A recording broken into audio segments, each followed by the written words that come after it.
120 సంవత్సరాల నుండి మాలలకు ఉన్న బొందలగడ్డ అగ్రకులాల అందరూ కూడి దీన్ని కబ్జా చేసుకోవాలని చూస్తున్నారు. అది కాయిదాలు లేకున్నా ఏం లేకున్నా మనల్ని బ్లాక్మెయిల్ చేసి ఇది కబ్జా చేసుకోవాలని చూస్తున్నాడు. కబ్జా కాదు, ఇది బొందలగడ్డ. ఏది లేకున్నా సరే మనకు ముఖ్యమైనది బొందలగడ్డ కావాలి. ఇది ఎక్కడైనా కూడా ఎక్కడ పోయినా చెల్లదు. ఏ ప్రభుత్వమైనా సహకరిస్తుంది. అందరూ పోలీసు వాళ్ళు కానీ ఎవరు కానీ సహకరిస్తారు.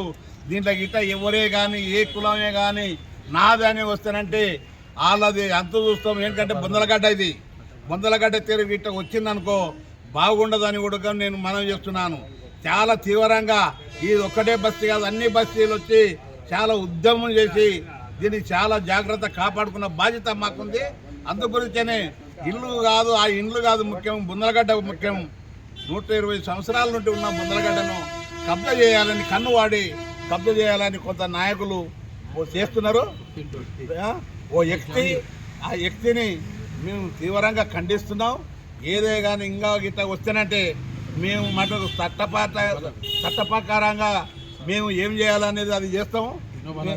మేము ఎంతవరకైనా కూడా సాధించుకొని తీరుతామని కూడా మనం చేసుకుంటా మా గ్రేట్ అధ్యక్షుడు సీన్ మాట్లాడతాడు.